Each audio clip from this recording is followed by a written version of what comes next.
Hello and welcome back to episode 55. If you are just tuning in, maybe sometime in the future watching this video back on playback, we got cut off literally within the first few minutes of starting the show. That sometimes happens on this show because I run this broadcast off of a little laptop somewhere in a dungeon in the bottom of my house, and the internet's not so great, and this sometimes happens, but much later in the show, so it's a bit weird. We thought, I say we, me and my housemate, we thought that our internet had been disconnected because he's moving out tomorrow and is taking the internet with him. But we've been on the phone with our provider talking about how I run the show and that we would like the internet to run, and they explicitly told us that that was the case and we were going to be able to have it and it's not an issue. Yeah, cool. Obviously, we're still connected because here I am doing a show. We are actually, if you've just been over to Facebook, you'll see I put a live video up there quickly. We got a storm here basically in the southwest of the UK where I am at, and it just knocked the internet out just for a few but very significant minutes. My apologies. I've got loads of people talking to me on my phone going, "What happened to the show?" A high time for me to also run out of battery on my phone, so I couldn't make that video letting you know exactly what happened straight away. I'm deeply sorry, but hey, it's done. Welcome back to episode 55. My name's Danny. It says it right at the bottom of the screen there. And yeah, this is Easy 8's online painting club. If you are new here, this isn't a tutorial. Wow, it feels like such a long time ago I said all of this. You can already get that stuff out there on YouTube. This is a social club for you to come along and paint your miniatures, minis, with me, with us, the community, the guys over there. We've got Leslie and Luke who both found us. Thanks very much for coming back, boys. So that's great. Yeah, so this is just a place for you to come and paint your minis and kind of talk to us and just get some inspiration. Hopefully that'd be great inspiration. If not, motivation or just some company while you paint your stuff. Talk to us, let us know. I'd love to know what it is that you're up to tonight. Get involved over there in the live chat, or if you're watching it back later on, or if you're a bit shy, down in the comments. I'd love to know what it is that you're painting. Knowing that people out there are painting at the same time as me really keeps me motivated. So thank you very much. Stafford, you've joined us. I hope you're doing well, buddy. Thanks very much for coming along. I noticed your little symbol came up watching the live video over there on Facebook, so I knew you were there. Yeah, I am alive. Everything's good. Yeah, manatees. Yeah, sorry, Leslie. Yeah, it all got a little bit stressful there. I even did a funny snort. I don't know if you heard that. Anyway, as I was saying before we got rudely interrupted by the weather, last week was a bit of a disaster here in the studio because I was doing decals on my tank, and it was all going well, and one slipped and then set, and then I destroyed it, and it was a bit of a humdinger. Yeah, if I do say so myself, it was a bit of a blow. I would like to have got on to repairing it and dealing with it since last week, but if you remember last week I was quite poorly. For about 6 days I completely lost my appetite and was just, all I did was sleep, and I never felt rested. So I just felt, you know what? If I am awake and feel like I want to go and do some hobbies, I'm not going to, just because I don't want to add more damage to it. Turns out I just didn't get around to doing anything at all. So today is literally just kind of carrying back on with that adventure, carrying on with the pin washing that I think went really well last week. And I might see if I feel confident to kind of tackle the problems that I made last week, and I'm going to show you that right now. Don't forget that we are not just here on YouTube, we're on Facebook, we're on Instagram, we're also on Discord, and you can join us on Discord for a wee time after the show this evening to come and join in a video chat live with me and the rest of the guests to come and join us over there for what we call the Easy 8 after party, where it's probably not appropriate for children, knowing what normally gets said there in evenings, drinks, and adult humour. Come and join us. It's a great laugh. That'll be at the end of the show this evening, hopefully, if the internet lasts. If you do like what we do here, please like, follow, share and subscribe, because every little bit really helps me a lot. We lost a subscriber this week. That's a shame, but we've got about 10 new people following us on Instagram, so hi and bye. Lovely. I'm going to head on over to the workbench now, where my camera is probably reset, so apologies for that, but let's go on over and have a look at what I'm doing. Here we go. Keston says, we're just watching tonight. Okay. Cool. Why? Get painting. Nah, you do you, man. You do what you gotta do. So here is my tank. I love this tank. It's been a great build. I've had it now for a long time. It's time to get it finished. I know I keep saying that, but every time I do something, I damage it. Excuse me. Got the hiccups. So here is the turret. Oh, come on. Wrong way. There it is. So here is the number 301. It slipped ever so slightly, so you can see that it's not on quite straight. But I didn't really mind that so much. That was negligible. On the other side, oh my god, and yeah, quite ashamed of it, quite upset about it. But I think it's important to make sure that you don't run away from your failures. It's all a learning curve. It happens to everybody. I'm certainly not the first person for it to happen to, so I've just got to kind of get back on that horse. There are a couple of things that I can do at this stage. It's quite lumpy because I've tried several different things to try and save it, so it's yes, it's not the best quality. I could just spray over it, but obviously that texture will show through, so I could sand it down a little bit. So what I'm probably going to do is get a really fine grit sandpaper. Now I'm talking anywhere in the sort of 4-figure numbers. It's like 1,000, maybe 2,000, something like that, and just very, very gently take that down, just so that I'm not doing as much damage as I possibly could with a rougher grit. And then take all this texture away, and then basically respray. No matter what I've got and what I'm going to do, I'm going to have to respray it, so I might as well just kind of cover over what I've got. If I'm going to destroy this side here, then I might as well do this side too and lose 301 on this side, because I only have enough water slide decals for one number on each side, and I'm down to my last few numbers, because this is my decals here. I've got 413 and 302. The actual numbers from World War II, they actually were tanks, obviously, because they had so many, they have to be, I suppose. So I could just kind of swap it out. Originally I was going to do 413, so I might move over to there. Kess got in contact with me during the week and said maybe you could just see if you could go online onto eBay or Amazon and just see if someone out there has got another set of these decals. And I was like, do you know what, that is a great idea. I'm going to go and have a little look. I can find decal sets for other variants of the Panther, like the Panther A, which is the middle one. G was the last one, so it doesn't work out. I would like it to be as something in my eye. I would like it to be as accurate as possible, because I've got the option to do it. So what I'm going to do, because I can't find another version of this one, I'm not going to hunt around. I'm just going to be prolonging the agony of finishing this build. Is I'm just going to move over to 413. So maybe a bit later on this evening, I'll start work on removing this. Such a shame, right? And then eventually get rid of this one as well. I'm going to probably just focus on one side at a time rather than sanding both sides. I don't need to sand both sides, but I could sand this one down, start spraying both. But I'm going to do this one, get it completely done, and just see if I can match in the pattern on this side. It's galling, but move on up, right? M people, 1993, you're welcome. I hope it's 1993, going to get slated online otherwise. Fact check me, do it. Okay, cool. So here's the hull. As you can see on the top here, the lights are a little bit shiny, so if I just kind of move my lights away a little bit, you can see that there's a lot of definition on here now that wasn't on here previously. The most notable area is the line around this sort of armor patch here, where the hatches are for the crew to get in there. I've done a lot in and around over here. It doesn't, if you're looking at it, if I said I've done pin line washing, you might be like, where is it? I can't see it. The whole point of pin line washing is that it's supposed to not be difficult to see, but it shouldn't be like, pow, there it is, unless that's the style you're going for, that kind of comic book style perhaps. The idea is it's supposed to be quite subtle, it's just supposed to enhance what's already there, and I've done it. It's really good. You can see I've got it on the wheels over here. You can see all the definition, all the little bolts, etc. I've done the bazooka plates or the side skirts on the side here, and also on this side. Previously they weren't defined lines, now they are. Something that I find a little bit difficult, and I don't really know why, is when it comes to bolts or rivets. Sometimes I find them quite difficult to do. So I've got a couple along here that have got quite wide sort of stains around them, and I think I'm just looking at it a bit too closely. I'm a bit disappointed with it, but the more I do models and the more I do pin washing, the better I'll get at it, so I'm happy with that. I had previously done the front, so you can see it's in and around this area here, and over the fronts of the fairings.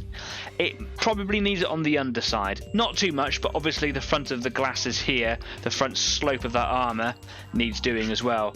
I need to focus on the joins on the armor. So the slabs of metal that go together have got textured tongue and groove bits, basically, where they were very crudely blowtorched out, I should imagine, or oxyacetylene cutter, and then they were kind of just put together. They didn't worry about filing down the rough bits because it's a machine of war. It doesn't really matter, and they've got those textures on this model, which is great. But I want to enhance them by adding a little bit of pin washing in there, and then I've got to do the back. I say probably, it shouldn't take me all that long to do, so I'm going to get stuck into it. Now I could do the stuff on the turret as well and kind of do the top and the cannon and the mantlet here and the back and then leave the sides. I have done a little bit in the past. You can see that there's an armor join in here. I've done the back previously, don't have to worry about that maybe. The top of the turret's okay, but it's just, do you know what? I could probably get away with very minimal. There's a little armor piece here that I could do. A couple of pieces here. Well, it was basically where I've gone over with the colour. Yeah. Let's bring it back up to speed. Let's get this show on the road. I am missing the machine gun, which I did take out. It is on the side here somewhere. It fell out last week, which, yeah, nightmare, I know. But it's here somewhere. I'm looking for it now. I can't find it. It's here. I haven't hoovered. If it's on the floor, it's still there. Will I find the machine gun? Answers in the comment section. Some comments are going in the live chat here. So Kes, as we just said, is just watching tonight. Leslie says, I'm getting started on my third board, so that's my task tonight. Your boards are looking absolutely incredible, Leslie. They're really good. It's nice to see someone kind of building some terrain, and not just terrain, but actually like proper like boards. Which I remember you saying that they were supposed to be modular, or are you doing like single boards for small games? That's an interesting thing. Staff says, I'm not painting, but I'm planning my first Gaslands construction. You've built some Gaslands things before. I'd like to know more about that. Like I said last week, I would like to kind of do something on Gaslands, but obviously I've got a few backlogs of projects which I'm going to get done first, and then I'll go in to do like a little special on Gaslands. It'd be kind of cool. Kesko's Gaslands construction. Maybe he's already answered my question. Take a car apart and actually build from different bits. Oh, cool. I want to see step-by-step photos. Bombard Facebook with them. That's what it's there for. Get it up there. I would love to see it. Guess it's nice. I did that, but I'm not happy with it. I need to rethink. Cool. Yeah, let us know what you rethink, because you've shown a couple of your cars and your war rig and things, but I'd like to see what it is that you're not happy about, and I'd like to talk to you. I'd like you to talk to me about how you're going to change that. I'm interested by how people kind of plan their builds and what they think is wrong, and then how they're going to correct it. I'd love to know more about it. Find it fascinating. Jeff, found you. Yeah, we're here, man. I'm so sorry. Our internet got knocked out by the weather. Rubbish, right? Staff says, that's why I'm going through a planning stage. Good idea, says Kez. It was like story time with Danny. Let's get started on this build. So, I'm going to need my yellow wash. This is the stuff that I'm using for pin wash. Dark yellow, for German vehicles in dark yellow is basically a brown colour that is specifically formulated to work well with the colour that I'm painting here today. Going to get my little paint palette. Oh, brilliant. Leslie says they're modular, so a 6x4 complete board for Battletech, and thank you, dude. And regardless of your mishaps, your tank is still looking killer. Cheers, man. Thank you very much. Yeah, that's brilliant. Would love to see a whole table made together of modular components. Have I had the time? I would love to be working on modular sections myself, but the studio is small and my space is limited, and so is my time. And I've got enough projects to be cracking on with it at the moment, but maybe in the future. If you can hear a funny noise in the background and wonder why I'm sat at a slight slant, I'm just putting my paint on a mixy thing, because it works well once it's been mixed. Right, here we go. Gotta find my paintbrush, so now everything's been moved around in the panic. So,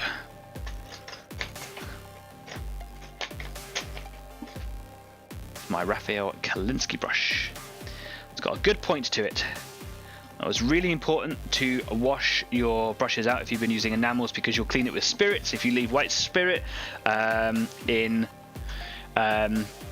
you leave your brushes in white spirit for too long, then they will irreparably harden. There are little tips and tricks that I've learned along the way to try and limit that or reduce it, but just try to avoid it. Don't leave your brushes, expensive or not, in white spirit, or enamels for that matter.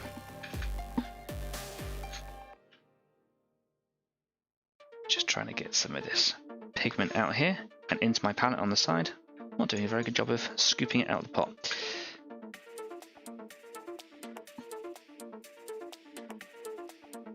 Maybe I need to use a little pipette or something. I use pipettes. They are absolutely brilliant. So I can suck some of this up and then just drop it. There we go. Cleaning is a bit messy, which is why I try to use a brush if I can.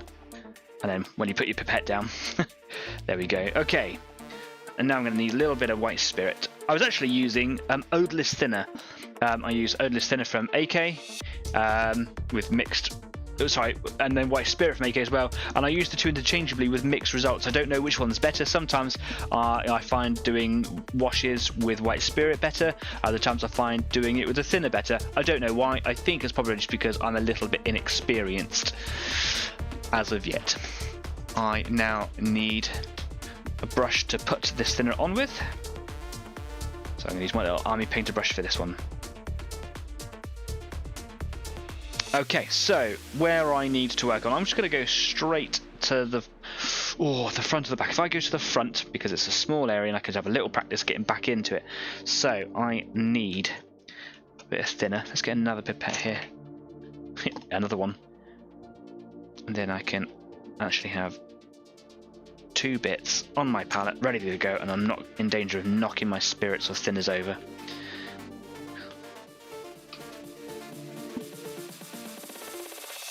There we go. Now, I'm not going to saturate the whole area here,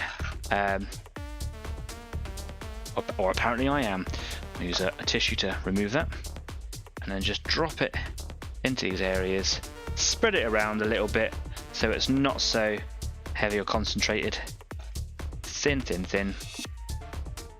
Then I'm just going to, there's little bolts and rivets and things down there. I've done them before, but a good opportunity to practice. And then just a little bit of thinner, sorry, a little bit of wash, and then hopefully just be able to drop it in. And if it's a little bit over the top, you can just go in and remove it with more thinner. And that might actually guide it in. Got in a bit heavy here, look. There we go.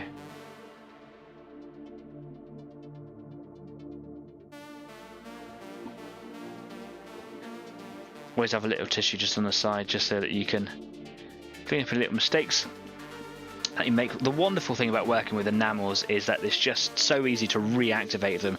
If you've not used enamel washes or just any kind of enamel products, have a go. You're missing out.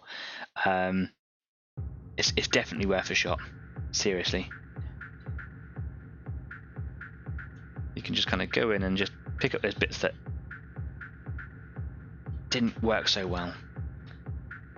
Unfortunately, the first time I did this, you can see that I've actually gone a little bit heavy and I didn't really correct it. But, you know, I learn. I'm going to have a little practice on these little, like, access caps or repair caps or fuel caps or whatever they are. I'll put a little bit of thinner just around there. Nice and thin. Don't want to go on too heavy. And the idea is that it aids with the capillary nature of the enamel paint. So by dropping a little bit on here, it should run quite free around the areas that I want it to be on. I'm a little bit heavy-handed at the moment, but last week, as the evening went on, I got a little bit better at controlling it. There, and in a second I can kind of come in, once that's kind of dry a little bit, come in with some fresh thinner or spirit, whatever, and just kind of clean it up.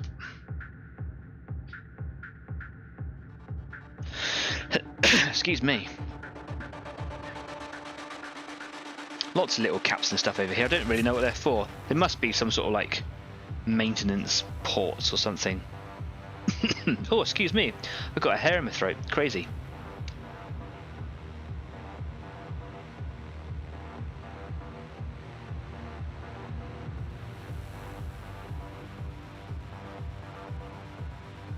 I don't know if you can see where I've actually put the thinner on there. Now, there you go.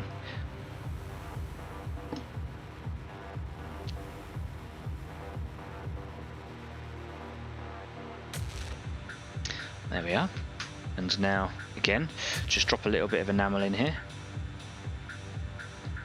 For me, working with enamel, the hardest part of enamels is working with the pin washing. I'm not as precise at it as I want to be. I know I'll get better with practice. There we go. Look, just for an example, just dropped a massive blob in there, but never mind. I'll sort that out in a second. I watched some inspiring pros on YouTube. I'm like, wow, these guys are so cool at making this look easy. When it comes to weathering, much easier. I've still got a long way to go, but obviously, like weathering, that's the fun bit.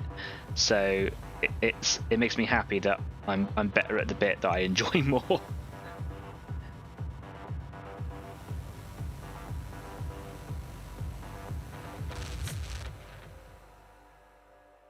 I know that it's very unlikely that anyone's ever going to see the underside here, but I like to do it. No, I haven't done interior on this tank. There's actually very little interior. There's a little bit in the turrets, like the gun mechanism. That's all kind of in there, but there's nothing else in terms of an interior with it. So I haven't done any painting or anything like that on the inside. If there was an interior, I absolutely would have done it, because I like to. Okay, so let's come back and just... Oh no, I just knocked off one of the tool bits on the side of the tank. We'll go back in there in a second. God, Calamity Dam. Crazy. Got a little hair on the end of my brush. Such fine details on this tank that it's so easy to knock them off. The machine gun just last week wasn't actually glued in properly. Go away, little hair.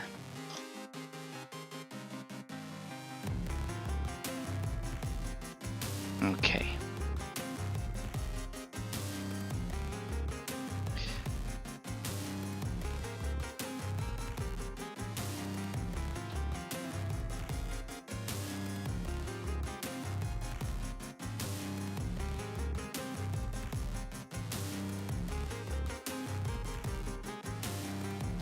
Now basically this cap is just like a circle with lots of bolts on there, and that stain has just kind of run around in between all those bolts and just made it look quite untidy.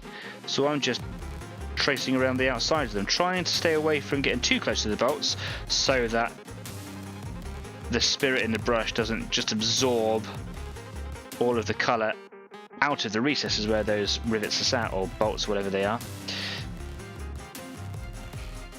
Put a little bit of spirit on the brush, wipe a little bit off on the tissue so you can control what you got. There's a cat hair floating around. What would the show be without a cat hair every week?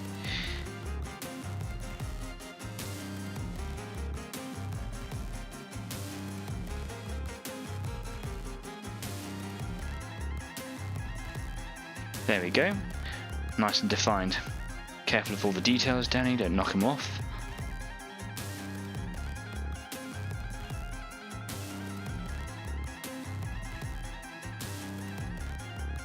Told you I'm not a professional.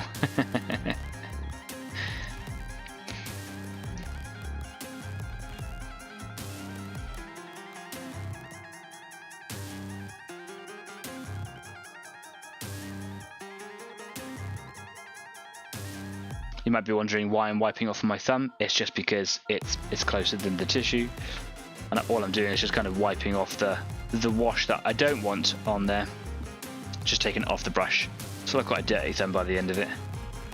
Don't necessarily need it to be absorbent. I just kind of want to wipe it off. If I get an absorbent thing, I'm just going to take all the spirit out of there, or the odorless thinner out of the brush, and then I'm just going to be applying more. So I just clean it up and just wipe off my thumb. And there's enough spirit in there to keep on going for a little while. Removing those pools and any kind of coffee staining or coffee ring stains.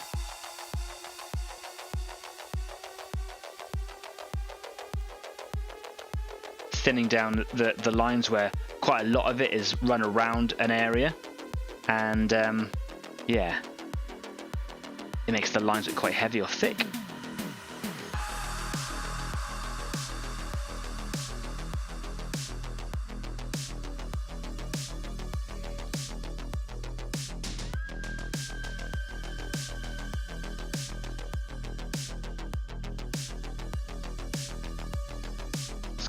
heavy line there. Let's just try and reduce that one. Lovely.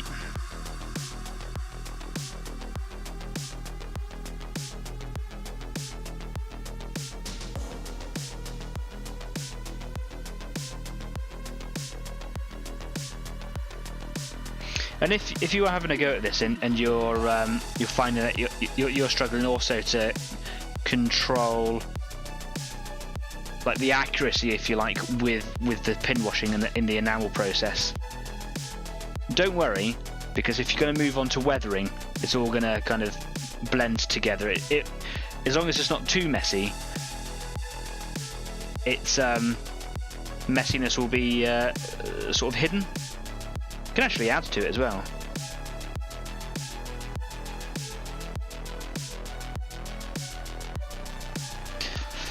Okay, we're almost there.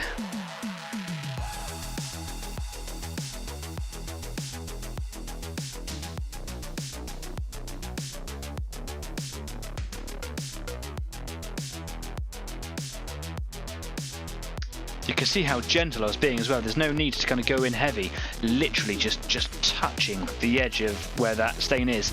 And again, the effect now, you'd be mistaken for it not actually being there, but it's so subtle. Now those details are really well defined. You can see them on there. There's a line down here which I'm going to do because that looks like it's oops, wrong brush. It looks like that it's like a couple of pieces of metal that have been welded or bolted together, which is probably exactly what it was. Tank construction was a crude process. So yeah, you had bits, you know, welded together, stuck together, whatever. But this looks like it might actually have been a deliberate thing. It's actually a bit too much thinner down on that line there, and it's actually, the colour is actually quite resistant to coming out of the brush. It's almost like it's repelling the colour back up onto the bristles. So yeah, don't saturate. If I just dab my finger along this bit here, try and absorb a little bit, remove a little bit of the spirit that's there. So hopefully now it's a little bit easier to control.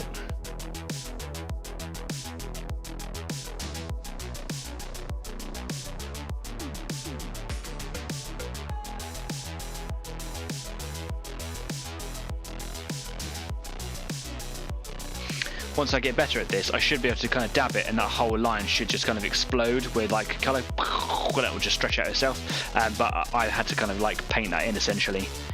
So yeah, I've still got some practice.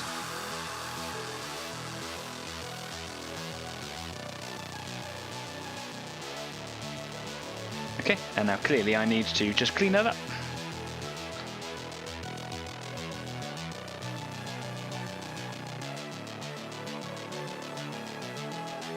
This is a very satisfying and somewhat therapeutic process.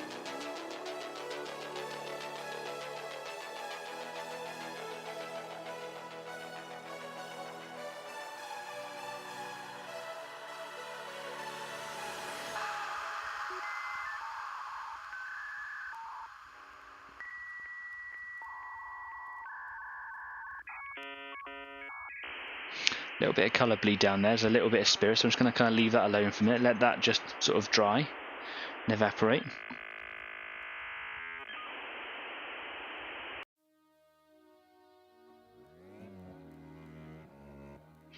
There we go, now this side here as well.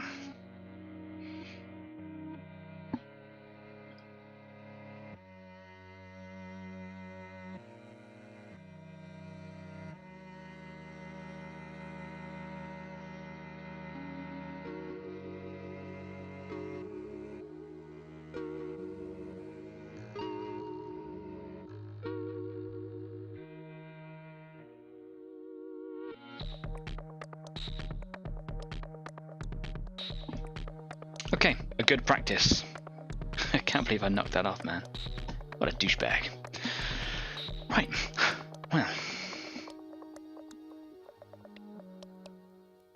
So now it's time to do all the stuff on the back. There's a lot of detail here, lots of various covers and things. Got some streaky white lines that have appeared on the back. I think that might actually be like a saturation of spirit or something. And with the cleaner is picking it up and moving it away, so that's good.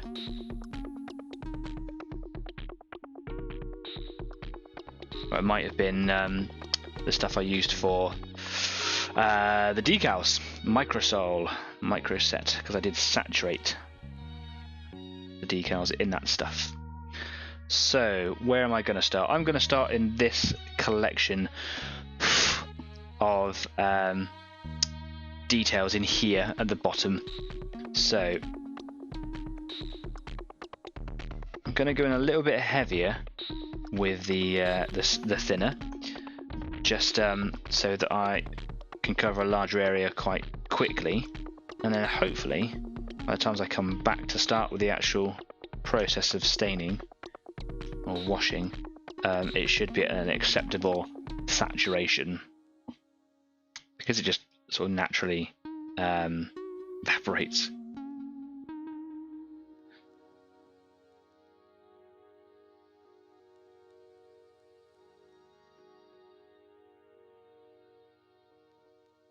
Now I'm not sludging this. This is not like a sludge wash.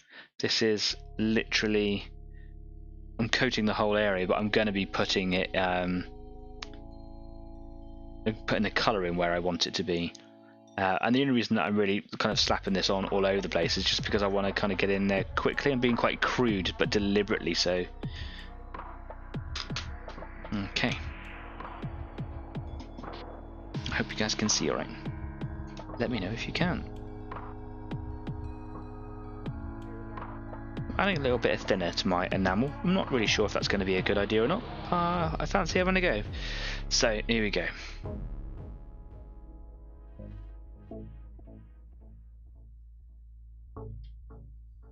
I kind of got that right actually. The colour is moving of its own accord.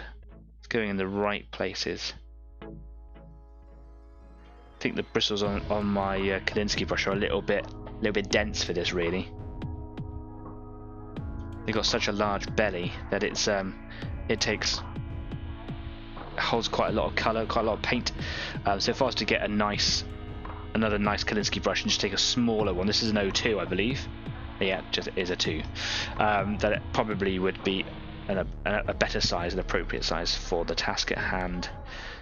The reason I'm using the Kandinsky brush here is because it is got the best point out of all my brushes.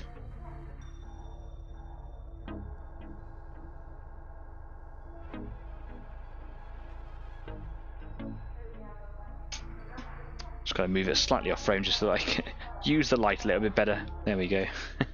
There was a little bit that was hidden in some shadow in there and I couldn't quite see. Sorry guys, I'll be right back. Oh, you can see, that's okay. That's good. I'm going to move the light in now. I'll move it up a little bit, it's a bit better actually. There we go.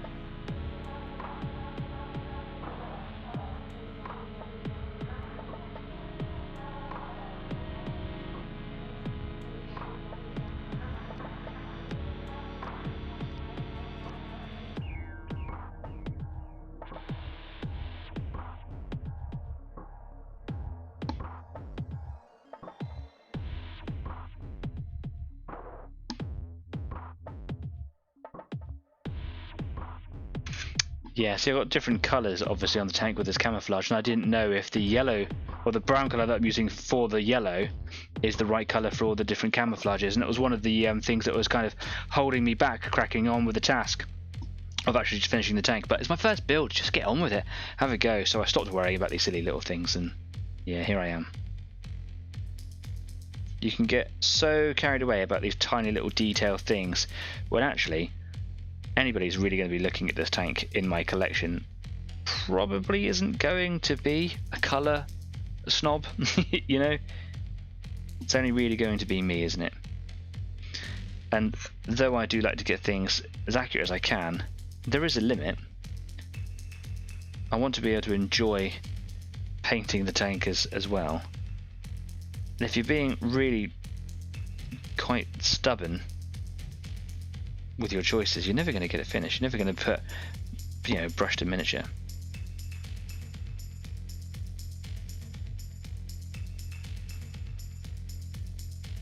I love it when it all just starts coming together and you can like, yeah, I remember when this was all on its sprue.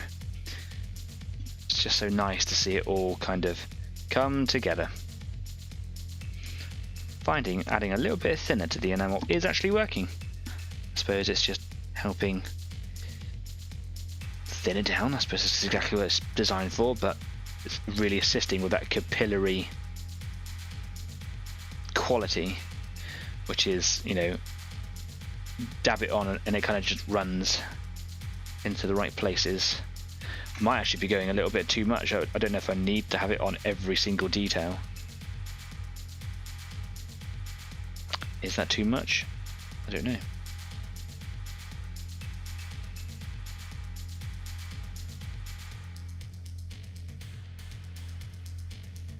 On the back is going to be really grimy anyway, so I don't need to be too delicate with what I'm doing here.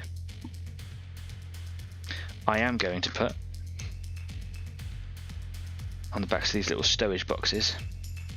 I think they're stowage boxes. I remember having this discussion last week. These little containers on the back.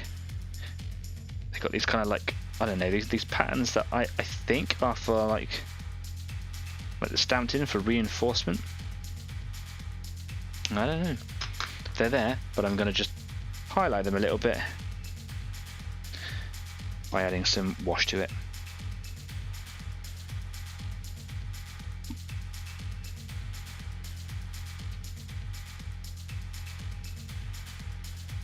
You see how that colour, when I drop it in, kind of wants to...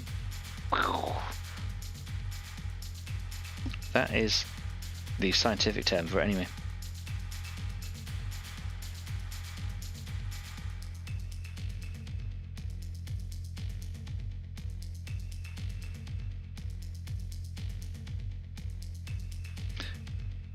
Mixing it with thinner is really helping.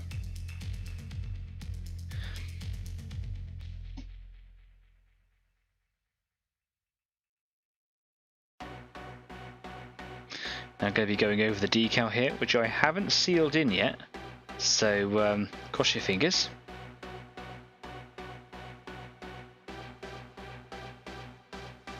The colour isn't really affecting it too much. I'll grime the thing down when it comes to that stage, so there'll be a lot of grime and weathering over the crosses. You can see here actually that the colour I've used is probably the wrong colour for it, but whatever. That sounds like a problem for someone else to worry about. Okay, let's quickly move over to the top here, where there are a few more details. The tops of the exhausts. Don't really know how I'm going to do the exhaust yet.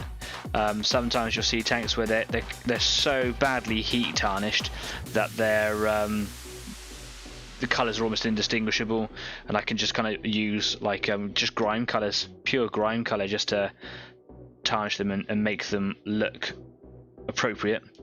Other times you'll find them painted almost brand new. Like, oh, what level do I want? So I'm just gonna play by ear and just see how the moment takes me. I'm just gonna put colour on it and then be like, oh, I like that, or no, I don't like that. Whatevs. Because that's the kind of carefree man I am.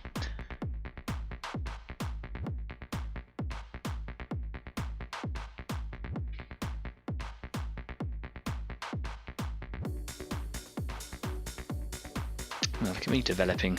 I'm learning to actually add thinner to this enamel, and it works much better. I'm going in still quite heavy-handed, but I think that is actually more the size of the brush than anything.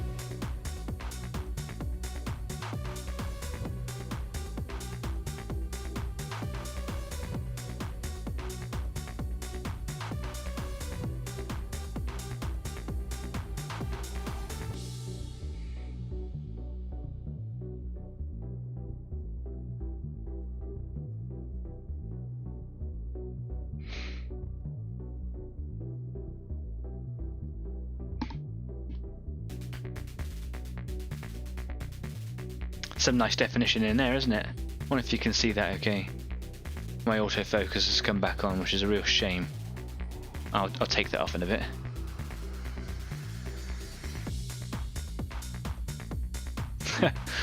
Leslie says, so the bloop noise really helps, huh? Yeah. Don't mock me. You should definitely be mocking me. Bloop. You're welcome.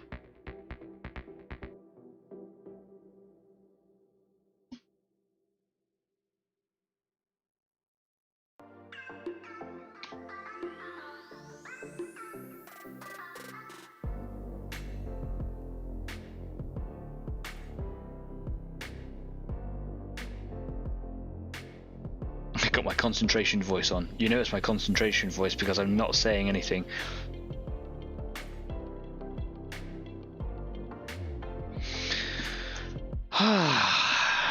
When I'm done, it feels so good to kind of finally get there and have that done. Like, there are a couple of other bits and pieces left to do, like maybe the tool racks and things on them could do with a little bit on there. Let's have a little look at that in a second when it's probably a bit safer to pick it up. And I obviously still have to do the parts on the turret and the cannon, but actually it's done. You're welcome, says Essie. Cheers. So yeah, that's a stage completed. Nice. Cheers. Ooh. How's everybody getting on with their pet projects? Would love to know how it is that you're progressing this evening. Now, I know that we're about 15 to 20 minutes behind because of earlier's technical issues. Rest assured, as always, I will make sure that we are putting back in the time that we have lost. So I'm not going to do like a shorter show. We started about 7:15, so I'll make sure that our halfway break time is around about quarter past, 20 past, and then we'll finish at about quarter past, 20 past 9, and then we'll go into the Easy 8 after party.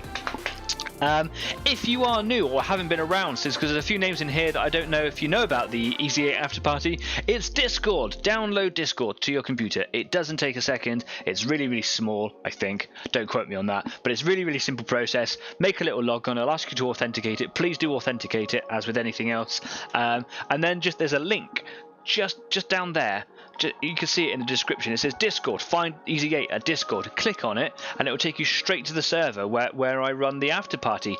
When you log in and you do your Discord thing, there'll be down the side of the Easy 8 thing. There's just a stream of different like chat rooms and different features and things that Luke has lovingly built for us, the community.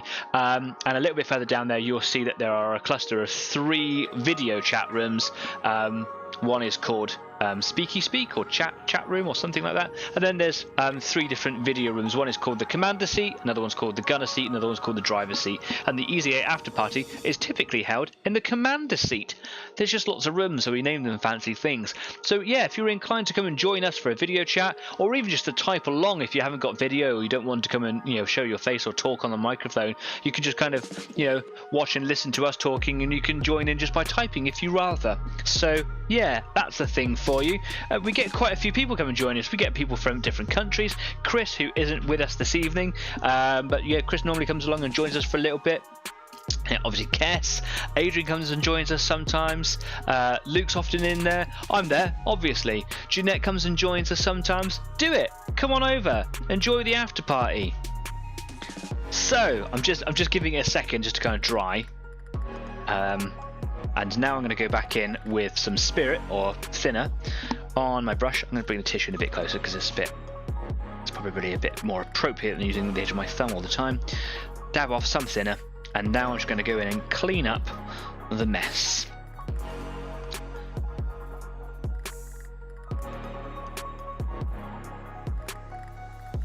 And the back of the tank is going to be the grimiest. I'm still using my thumb, whatever. It's going to be the grimiest, so if I'm not doing such a neat job down here, not so bad.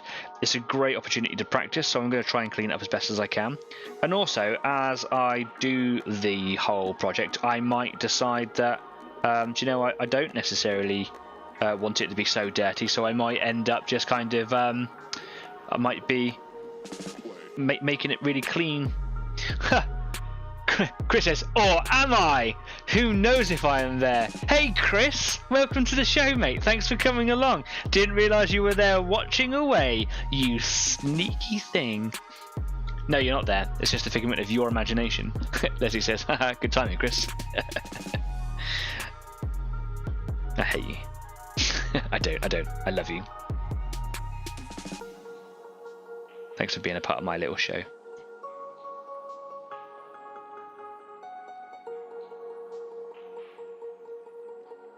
I made such wonderful friends doing the show as well.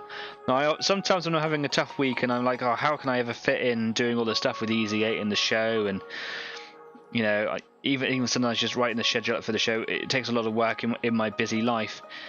And like, is it worth it? Is it worth keeping the show going? And then I think about the friends that I've made and the contacts that I've made and the work that I've got done, and absolutely, yes, it is. Sometimes I just have a hard week, you know.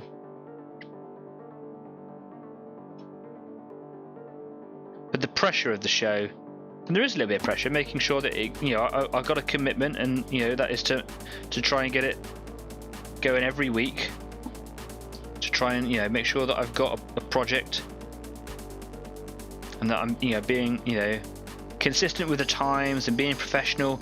It gives me something to look forward to, and it keeps me working on my projects. It's so easy to put a project down and then leave it for years. And that's why I was working on my Tyranids a little while ago, because some of the Tyranids that I've had, that Biovore I did when we first started EZ8 show, that Biovore I've had since the beginning of 3rd edition, and I've never finished it, and the spore mines that went with it. So that just shows you, man, that was a long time ago. We're talking 20 years ago. That's ridiculous. Finish your projects. So without the show, I wouldn't have had that. I wouldn't have you guys.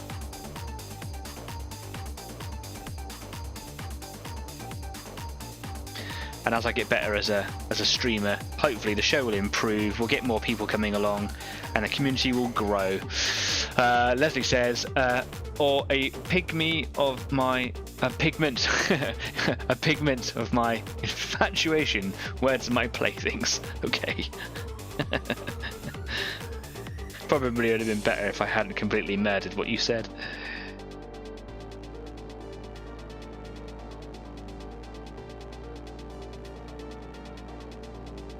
There's a little bit of fluff just sitting in my brush there. It's making life very difficult. Fluff be gone. Okay.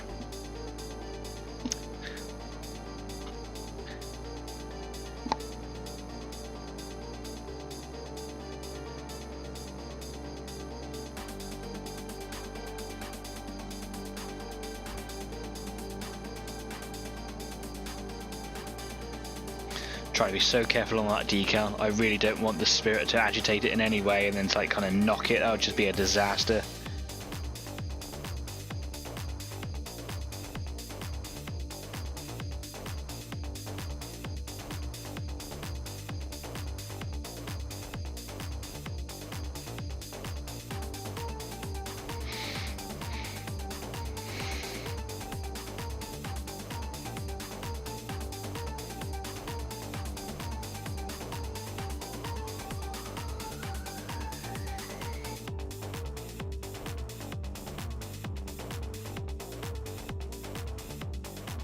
Oh, that's dried a bit quicker than, or a bit more solid than I want it to.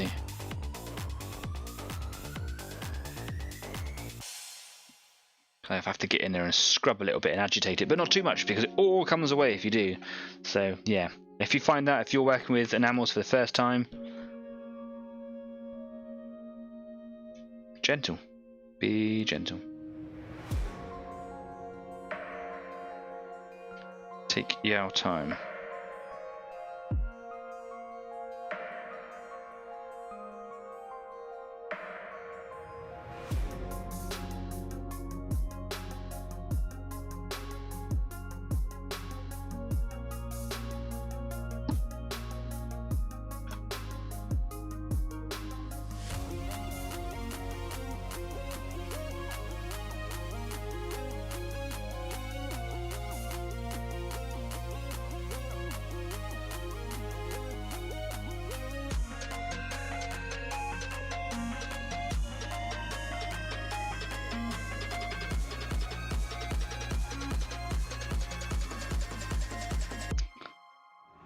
Lovely.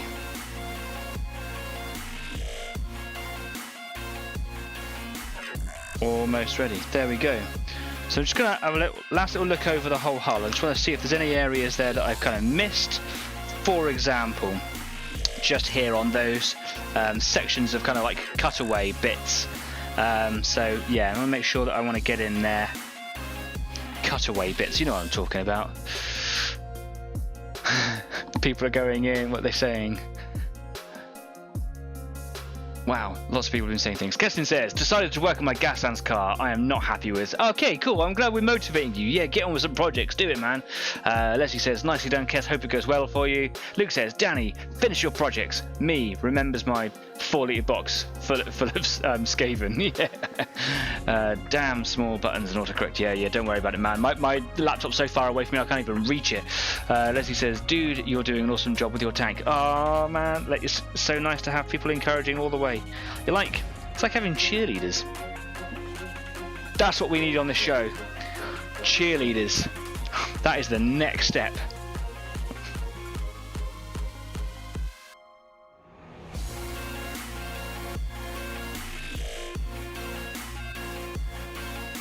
As soon as Chris buys me that tank. Yeah, haven't forgotten about it, man. Just so everyone's up to speed, Chris was going to buy me a real tank. I'm waiting.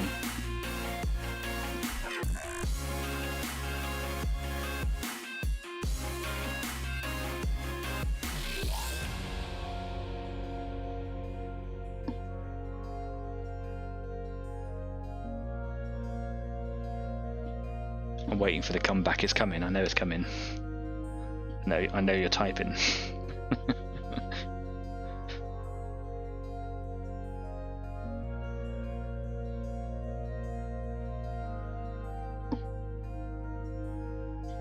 Don't worry about getting that tank to me either, Chris. I think the cost includes a delivery.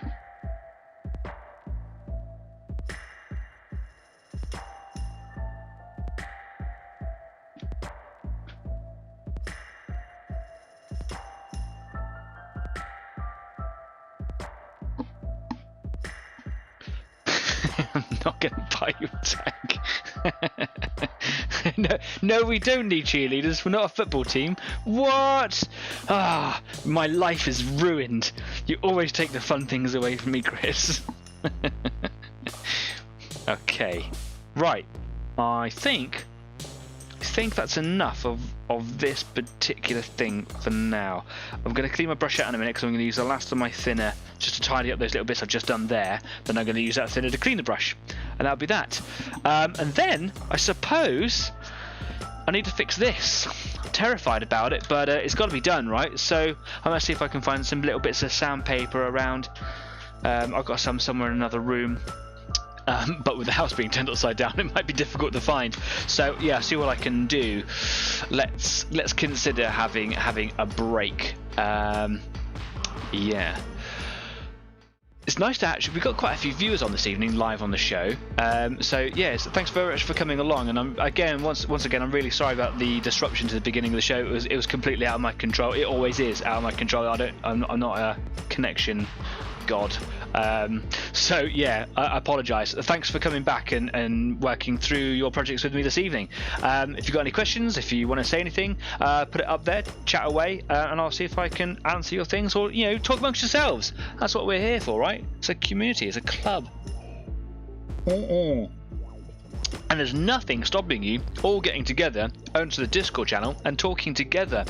Just please don't gang up on me or collude behind my back and then bully me on live stream. That would be terrible. So yeah, please, I'm at your mercy. Please don't do that. Anyway, if you need to go stretch your legs, refocus your eyes, go get yourself a fresh cup of tea because mine's gone cold. Now's a great time to do it. We're going to tune out, have some jazz for 10 minutes, and then we'll be back after that little break. In the meantime, you should definitely, Kess, I'm looking at you, go change your paint water. See you in a minute. Bye-bye.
I'm back. Hope you had a great break. I went and found lots of things. Saw you guys chatting. Jeff says, because he's my dad, that I think I have a few 135th MG34s here if you can't find yours. I was going to type thank you very much, but for some reason I'm signed out of the chat, which is not very helpful. But yeah, great. Thank you very much. That might actually be might be really helpful. It's here somewhere. It's just this big. Oops. I've also found some sandpaper. I'll have a little look at that in just a second. And also, rather than making a fresh cup of tea, I got a new ale. This is from my 40th birthday from my partner. I had a few of them left over. This is a new one that I don't think I've had before. I haven't tried for a long time. Cheers. It's a different flavour than usual. I'm not going to tell you what it is. You have to come and join me in the Discord after party. So, to find out. Yeah. Anyway, I went and found some glue from upstairs because parts, I keep knocking them off. And I've also just done a little bit of the pin washing on parts of the turret of the tank that I know I'm not going to be painting over. And that is all the pin washing I can do now until I've repaired the damage that I've made on the turret. So I'm going to have a go now, and it's going to be demoralising. I'm going to be sanding away the work that I've obviously spent all this time doing. And that's what I'm going to do. I'm going to ruin everything. Leslie says DAN good Dan cheerleader material. I see. Yeah, I'm not made to be a cheerleader, clearly. Anyway, over to the workbench. Here we go. So, I'm just going to clean my brushes out because I should. So, bear with me a second. Yeah. All I've got here is just a little bit thinner, and it's good just to get the stuff out. The enamel.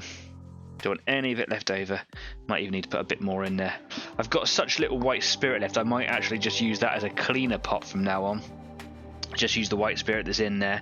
I've been actually having great success just in the interval actually using the thinner product with the wash product here, just because I was thinning it down, and I've not been doing that in the past. I've always seen videos of people who are clearly much better at it than I am, using it straight out of the pot, or at least I misguided myself to work straight out of the pot. But actually, you put a little bit of thinner down, or even spirit down on the surface that you're going to be painting, or washing, to help the capillary action, as I've always said, and then actually just thinning the product down helps it flow even better. It makes perfect sense now that I say it out loud, but I always thought that it was kind of ready out of the pot, and yeah, I've just discovered that it's good if you don't. Good if you do thin it. Just wash my brush off in some white spirit there. This is the odourless version, which is much friendlier on the nostrils. And just, I suppose I might have a little bit of colour in there as well. Wash that one out too, and then just dunk them straight in some water, and we'll give those some thorough love in just a second. Let's have a little tidy up here. Let's get rid of the thinner and the spirit, get rid of the wash. Bye-bye for now. You can go over there. Okay, and I'm going to see if I can glue this bad boy on now. This little tool, or tool rack, sits here on the side, and it will hold fantastic little copper cable. This is, I think, is basically a tow rope that would be held on the side of the tank, and I've kind of got to coil it and spool it all up, and then it would be painted. So it might actually be beneficial for me to leave this off. Maybe not. Perhaps I will leave that to a later date. Yeah, and it would just be kind of all coiled up. Maybe it's supposed to be a rope, maybe it's supposed to be a tow rope, but I'm not entirely sure. But I've got all the stuff that I need to kind of repair that a little bit later on. There's going to be axes, pickaxes, sledgehammers, all sorts of stuff going on the outside over here. That's going to be here, and then here, and here will go some extra track links. And then, yeah, we're almost done. It's so exciting. However, it's time to address this problem. I'm terrified. So, I went on Amazon some months ago, actually way before I even started the show, and I bought a pack of sanding paper. It was very, very affordable. I highly recommend anyone who does modelling to go and get some. Just go on Amazon and just type in sanding paper and just go for the required grits. I actually went for hobby sandpaper because I knew that I'd get stuff that's more targeted towards hobbies rather than like getting stuff for building materials, for example. And then I just searched for the grits that I wanted to use. They go from 120. No, they go from no. 120 is the high or the coarsest one. I thought I had lower than that. But they go all the way up in stages, all the way up to 3,000, to the point where it doesn't even feel like it's sandpaper anymore. And I've done lots of other modelling things. I'm actually making a Dalek, which is about the size of a pint glass, and it's all 3D printed, and obviously it has ridge lines and things on there. So yeah, I wanted to remove those ridge lines by high polishing, and it's like glass. So yeah, 120 is really coarse. I don't want to use 120. I can see Jeff has written the bucket. Yeah, I haven't forgotten the bucket. It's actually upstairs, I think. I've got a load of bits and pieces here, paraphernalia for it. I think it's upstairs with some bits and pieces I've got up there. Leslie says, the amount of little details that you got for this tank is incredible, dude. How many tanks have you got out of curiosity? I'm thinking if they're just as detailed, you've got one hell of an army. This tank is the only tank I've got in this scale. This is 135th. I've always been fascinated by them, by 135th scale. Up to that point, the largest I've ever done was 28 scale. Yeah, 28mm. So yeah, it was an interesting step.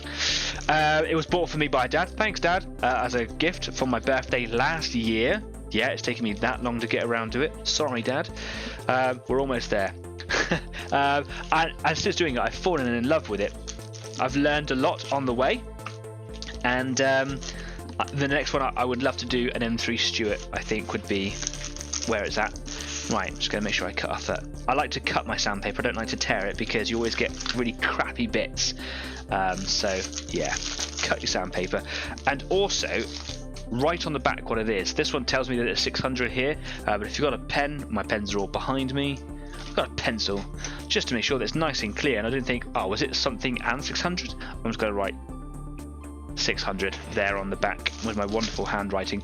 That way I know that it's always going to be 600. I've got so many bits of sandpaper left all around the place, and I'm like, oh, which one's which? Yeah, definitely worth doing. I'm going to cut another bit off the end just over here. I've got a little mini sander, but actually it's currently, what you can't see is just over there in the studio. It is full of stuff for moving house from my housemate, so I can't actually reasonably get to my little mini sander, which would be an appropriate use for it right now. But I've got some 600 grit here, and I'm just going to very, very gently start just rubbing it away here. Now, the sandpaper that we've got is a wet and dry. Always do wet. Always do wet. So it's just going to give you such a better finish. Here we go.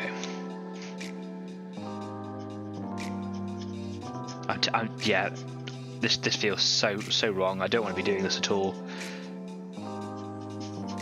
Now, I'm not necessarily trying to go all the way down to the paint. I'm removing the texture that's there.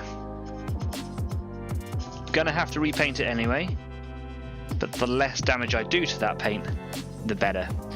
Adding another drop of water in. Keep adding that water.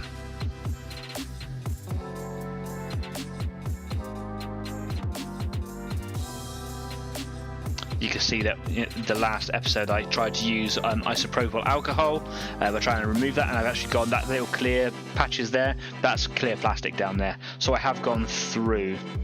Yeah, shame, right? Leslie says, good luck, dude. Thanks, man. Jeff says, you got a shed load of tiny Shermans to make and paint, haven't you? Yes, I have.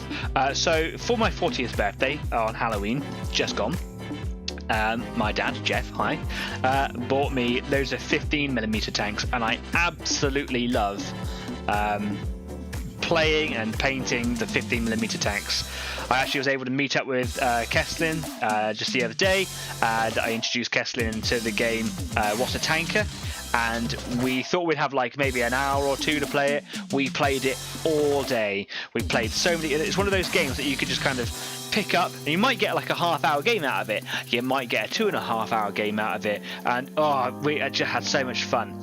And Jeff has bought me. It feels really weird calling you Jeff. Let's just put that out there. Hi, Dad.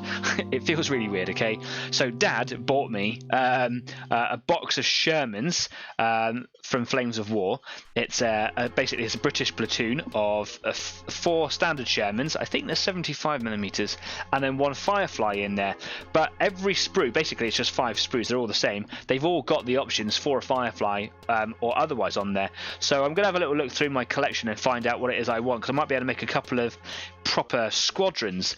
I believe, even though that particular box set is 5 tanks, the standard British tank squadron was 4 tanks, one of them being a Firefly when they were introduced sort of mid to late war.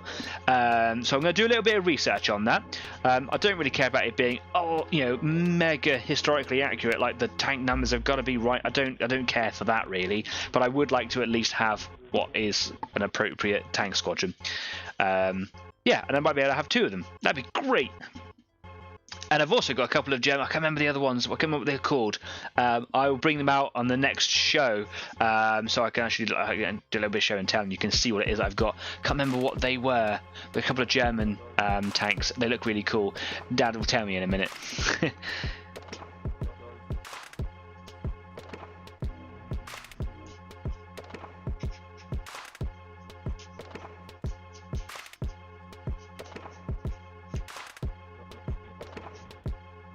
Nice and smooth. That's really getting there.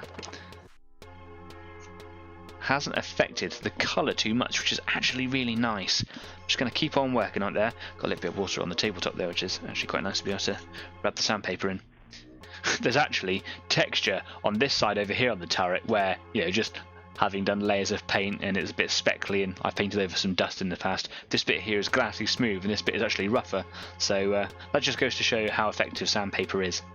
I'm barely applying any pressure. I'm basically just keeping it in contact with the turret, and I'm not applying any pressure. I'm just rubbing in circles. Never go linear. No, whatever direction you're doing it, if you're going up and down or side to side, just don't do it. What you're going to do is, even on a microscopic level, you're going to introduce directional scratches. And that's not very sciencey. Just don't do it. When they created the Hubble telescope, they polished it for over a year, I believe. And it just very, very slowly, a little machine that just did it. And it never repeated the same pattern within a given area, so that you didn't end up with like a pattern scratch, basically, even with a buffer. You're doing good, dude. Thanks, man. Jeff says, can't remember. Tank hunters? Yeah, they are. I can't quite remember. Tune into next week's episode and I'll tell you all about it.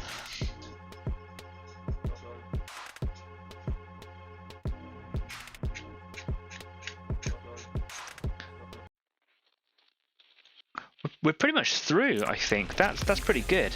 I'm just gonna even out the texture over here as well. It's just a bit gritty. But I've got all that rubbish off of it, which is great.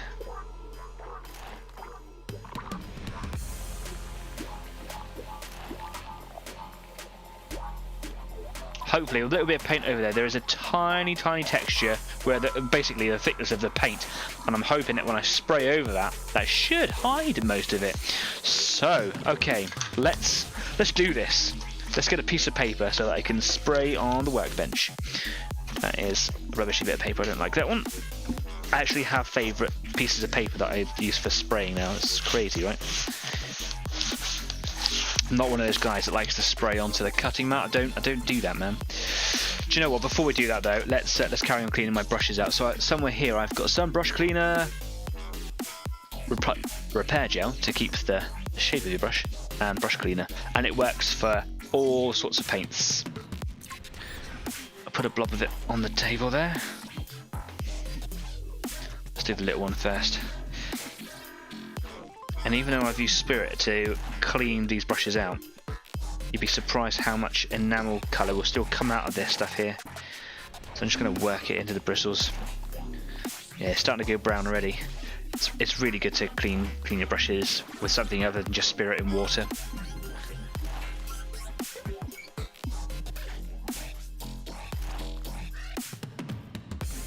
and then give it a rinse out, get rid of all those suds, and then a quick pass through, a bit more. Just try to work up into the ferrule in case there's anything up in there, because that will kill that brush. Quick rinse out again. There we go. Okay, pop you to a side. Let's get the big boy.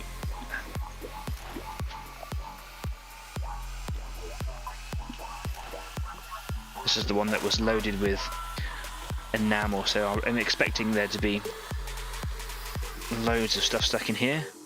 Looks like I've given it a good clean though already with that white spirit. Lovely. Okay, quick rinse.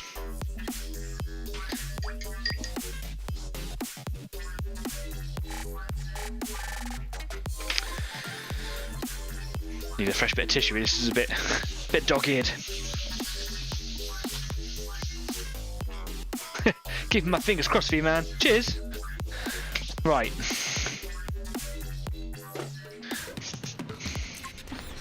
Here we go. Let's close that knife up. Quick drink.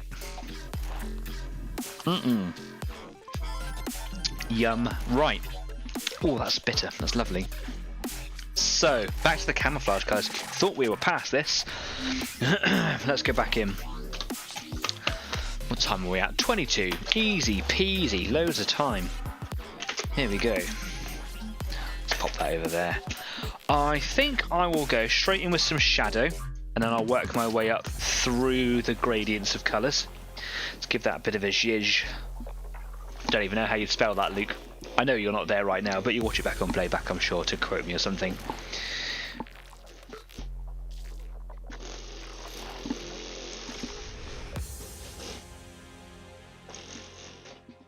Okay, here we go. So, I managed to take my airbrush apart yesterday, even more thoroughly than I normally do. There's a little join here. This is the connector for the air hose, and this unscrews, but there's a little join here, and I saw like a cutaway diagram that comes away. It took me ages to get it undone by hand without wanting to damage it with tools, and it's where the air flows through inside, and there was paint in there. So all these problems I've been having is, yes, I've obviously used and abused the airbrush, but I spent all evening on my math class while I was kind of listening. I was just kind of, fidgeting away. Yeah, so it's interesting. Clean your stuff.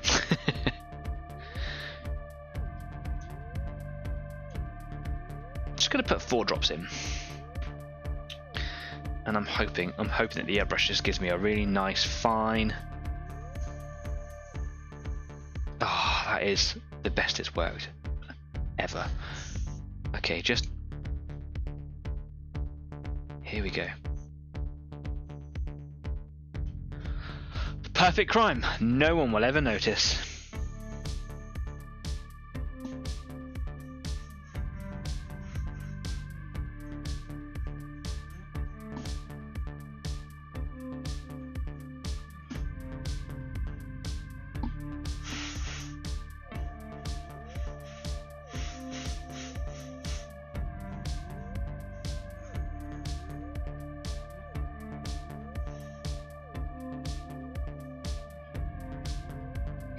The annoying bit is the yellow bit just there, because that was the original colour, where it's actually like lots more modulation colours in there, so I'm going to see if I can replicate that colour again. I might have to do that whole patch.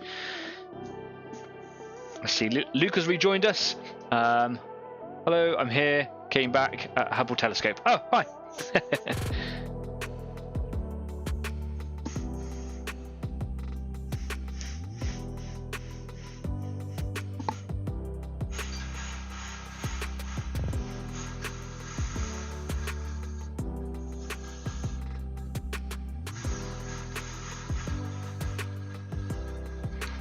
It's looking alright, isn't it? We're getting there. I mean, it's dark at the moment, but I'll lighten it all up in a bit.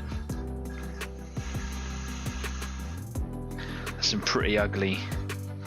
Yeah, you can still see the outline of the decal. I'm just going to keep on going over it. I might even put like a gloss over it, because like I said last week, the gloss will hopefully level out all of the kind of microscopic and not so microscopic holes and textures and things. Oh, this airbrush is working so well. I've got it dialed in, man. Yes, I kicked my feet with excitement.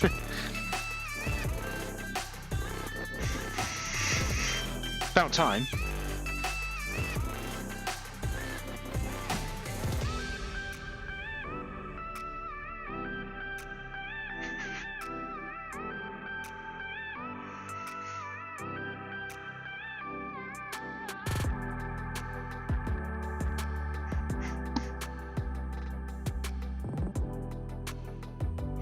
I mean, it's a shame that it happened entirely, but, you know, you win some, you lose some, right?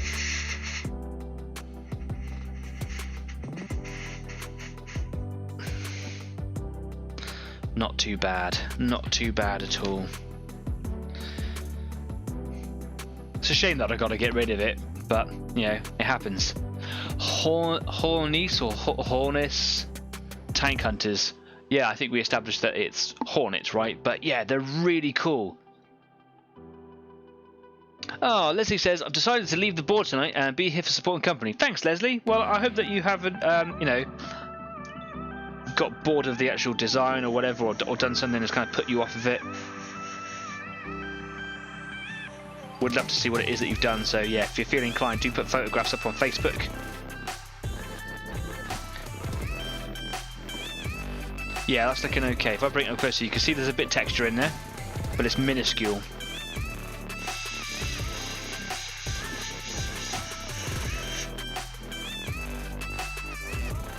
Don't think I'll sand. Should I sand that? Should I sand it? I don't know. Maybe I won't.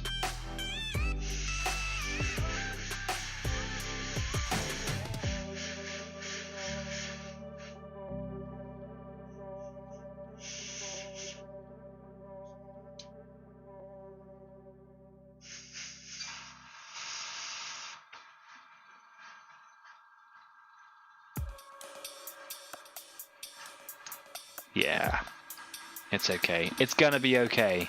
We're gonna be alright.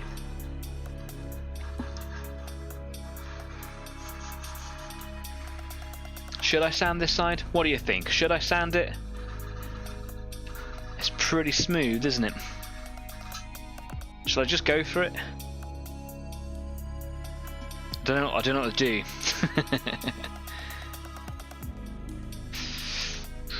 Do you know what I'm going to do? Rather than do yellow here, I'm just going to extend the red colour over. That's what I'm going to do here. That way I don't have to bother with that yellow.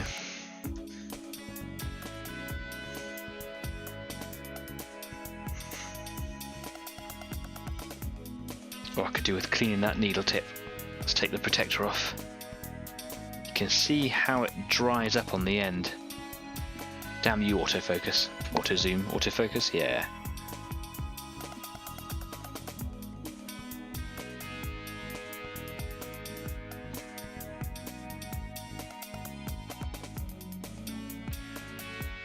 Just need a bit of cleaner on it, I think. Excuse me.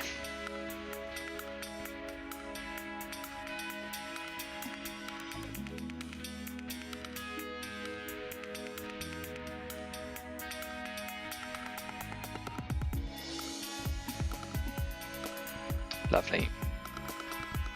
That's better.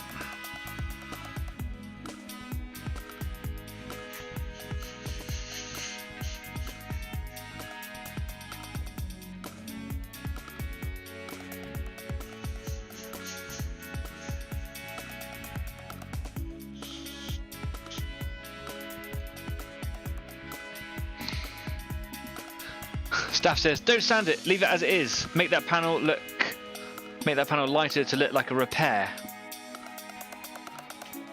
Oh, this panel here. Like, do a whole replacement panel. You reckon?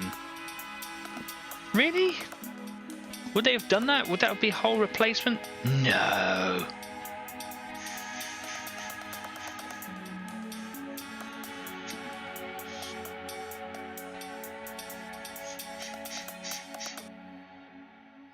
I mean, I know they replaced parts like the skirt or whatever, the bazooka plates I've got and things on there, but you reckon leave the number on there and then do this whole thing like a replacement? Is that what you're saying? Do this whole side as a replacement thing?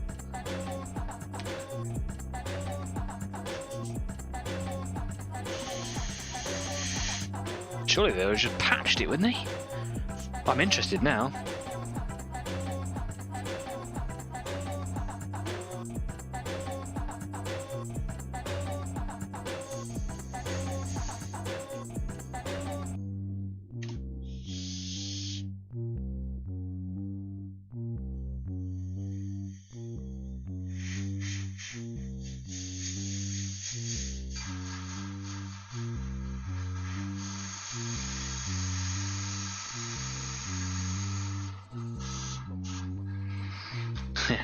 Clogging again, not clogging, but you know, just not behaving.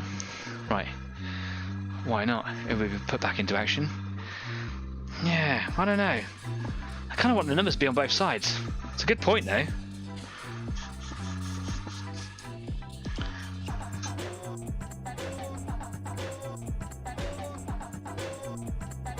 Okay, well, look, we're done there. That's cool. Let's get rid of this colour. Oh, it's right at the end. Nice. Let's put a bit of water through that. Purge, and then we'll go up to the next colour. We'll go lighter.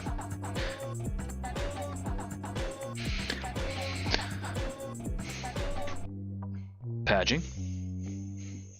And a drink while I wait.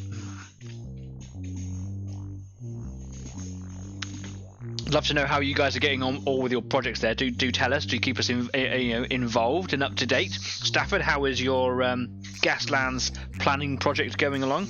Would love to know how that is progressing. Do take photos. Share your pictures, your drawings, your paint jobs, your builds. I want to see it all. Okay, moving from shadow to base. It's all about the base. Leslie says, that looks awesome, dude. You've done great there. You've done truly great there. Ah, truly. Thank you. 2, 3 drops for now, I think, because I've covered over most of that damage. Just gonna apply a little bit of air to help expedite that drying process.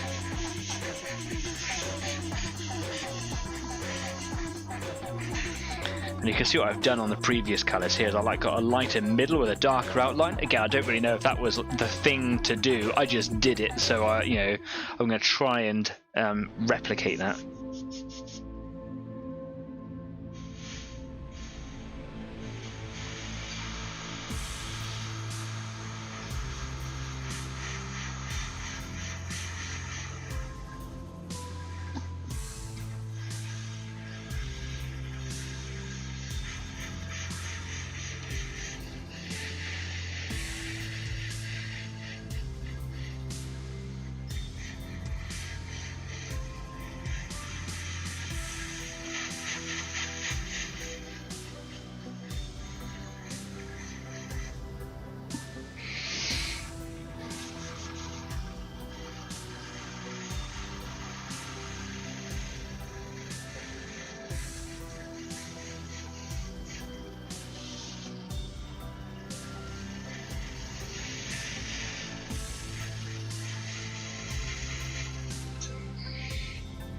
Okay.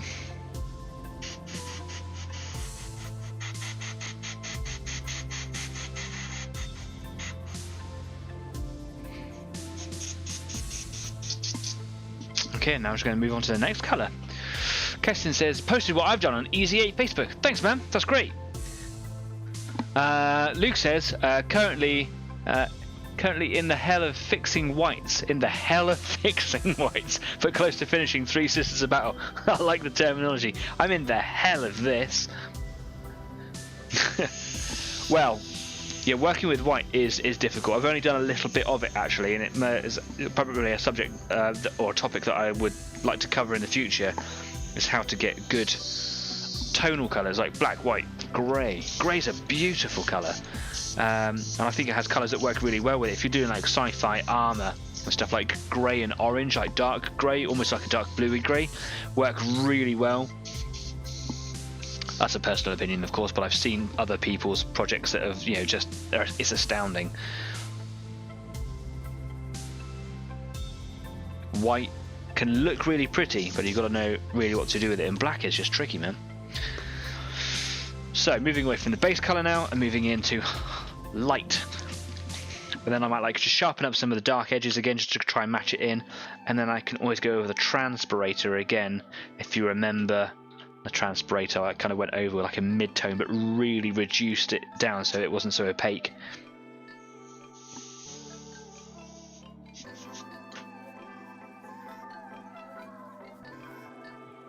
Oh, that came out a bit spitty.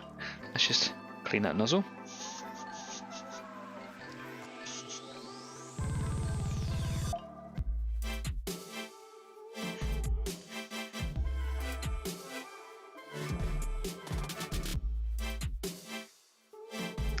Not matching the colour perfectly, but a little bit of transpirator might be what's needed. Bit of a dot there. Let's see if I can get rid of that.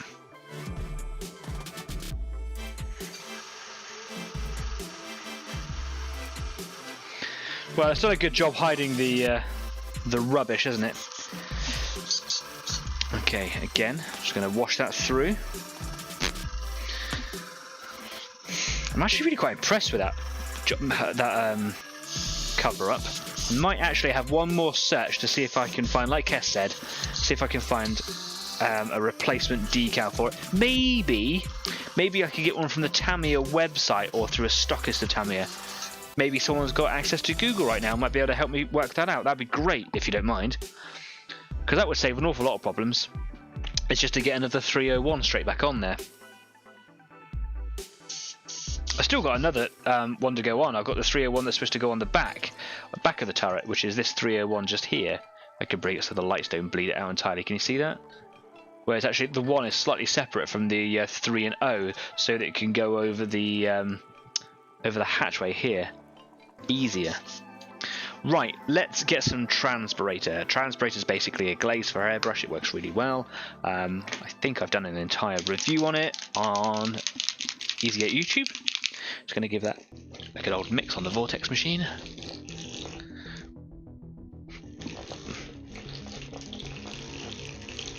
It sounds really weird because it's got an agitator board inside and on top of the Vortex it sounds, frankly, it sounds rude. Okay. So I'm going to go way back from the light and I'm going to go back to base. Give that a shake and a zhuzh. And I'm going to go about 50-50. So if I did 2 drops of base and 2 drops of transpirator. 2. Oh, I'm going to go 3. There we go.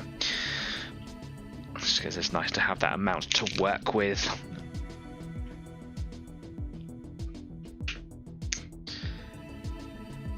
One, 2, 3. Lovely. Mixie brush. Here it is.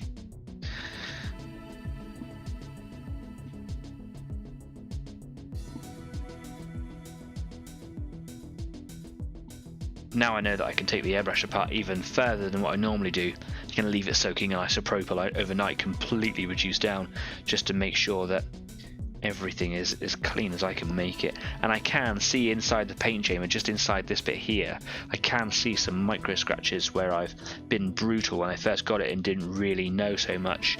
And even though they're really quite small and they almost look like really fine-grained sandpaper scratches, they will have an effect. Paint will cling onto it at a microscopic level, and it will dry. And then that more paint grabs onto it, that dries, so on and so forth. It snowballs, and that's what will lead up to a blockage or, a slight jam. That's a cheeky little beer. Right. Let's glaze this.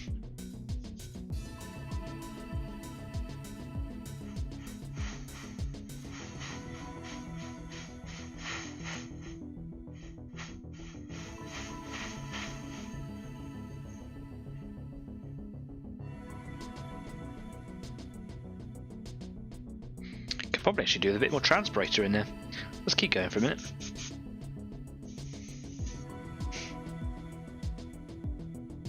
Oh, nearly lost control.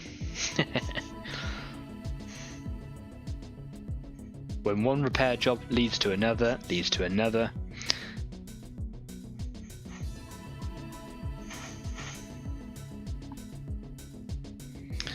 Hopefully that'll tone down a little bit. Maybe I'll even get a little bit of dark in there and add a bit of transpirator to that too. Do you know what? I'm gonna do it. I'm having fun, which is good because I didn't think I was going to at this point. Bit of a blockage in that paint tube. But that's how quickly these paints dry. 2 drops of that colour, and I'm going to put in 4 drops of transpirator. Don't really know if it's going to be what I need. I'm just playing with it now. 1, 2, 3, and 4. There we go. Mixing brush. Give that a dry off. Don't want water in there if I can help it.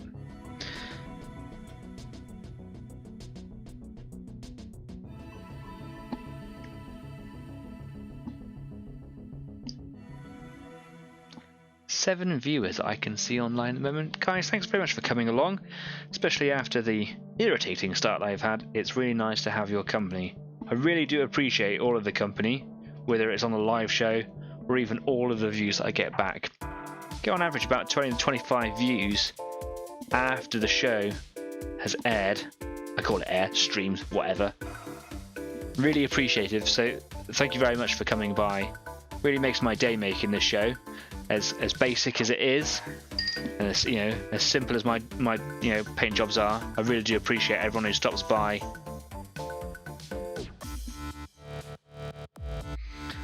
Let's give that a little bit of air. Dry that down. You can see a couple of wet patches on there.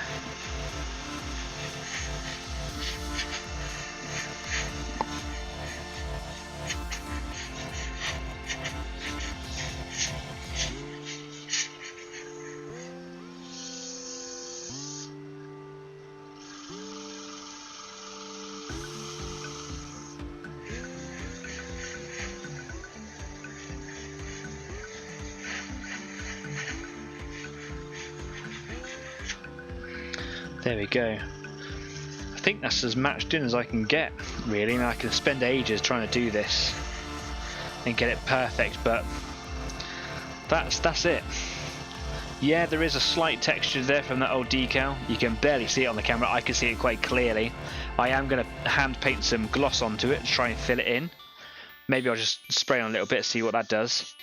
Painting it on will make sure it gets on thicker, but I don't want it to go on too thick, obviously. Repaired. There's a tiny little bit of white flecking down here, but I'm going to do that by brush. Can you see a little bit of white flecking? It's quite noticeable to the naked eye. On camera might not be so easy. I'm just going to get rid of that by painting it with a brush. Just a tiny little bit of green. Cool, that's a really clay smell coming from that transpirator. Weird. Or maybe it's the colour. Let's flush some water through here, and then I'm going to get some gloss in there. Varnishes are very different than paints. It's just resin, liquid resin that air dries, and it's nasty for the airbrush. So yeah, if you're using an airbrush for the first time, putting varnish through it, clean it properly, clean it regularly.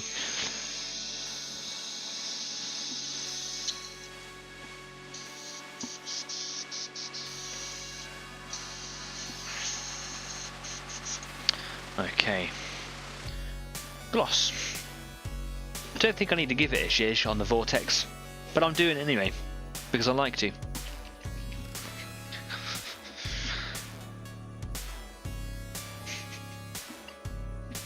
Right, I'm just going to put like 2 drops in here. I don't need any more.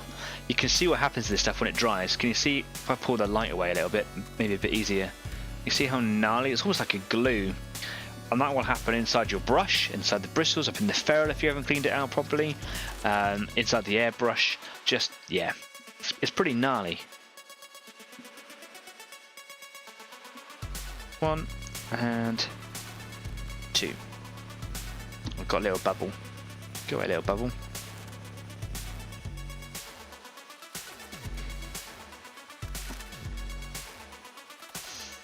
Just a bit of air again. And now just the airbrush will put this down on such a fine coat that it actually takes several coats to actually get a decent glossy sheen.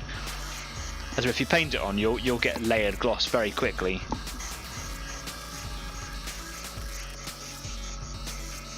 I've actually done some wonderful effects with gloss, liquid effects. And it was just before I started. I need a bit more in there. Just before I started Easy 8.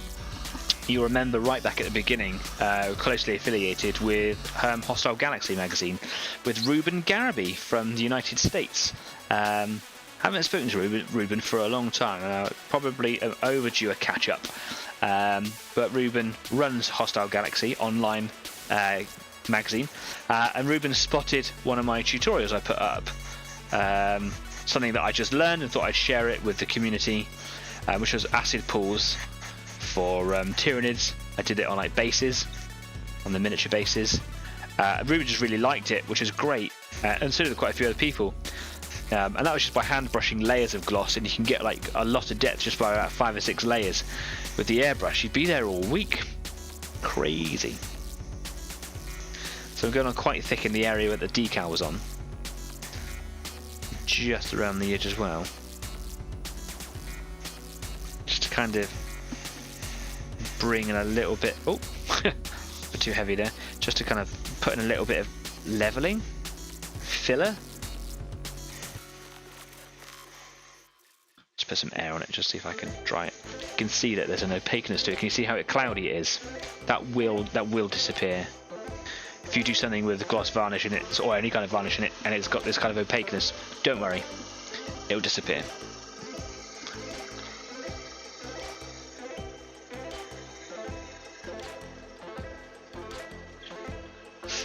Oh, that looks ugly. It's like a scabby scar. I need to be better with my decals, clearly. I'm going to make sure that this whole side here is really quite glossy by the time I get to do that next decal, because having a really high gloss area will just mean it's easier, basically.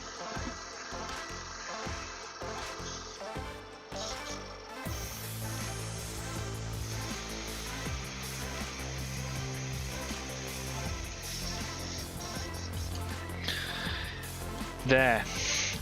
Repaired. Would love to know what you guys think.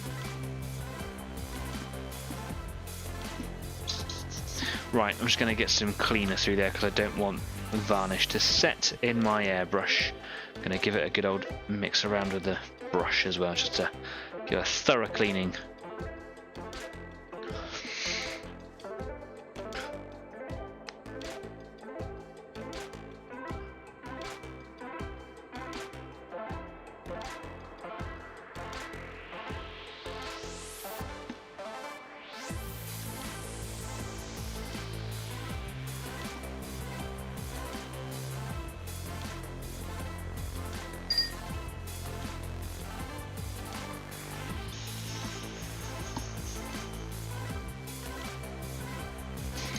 Yeah, blocking already. There we go. Let's clean that out. Purge time. And I'm just going to stick gallons of water through it. I'll be right with you.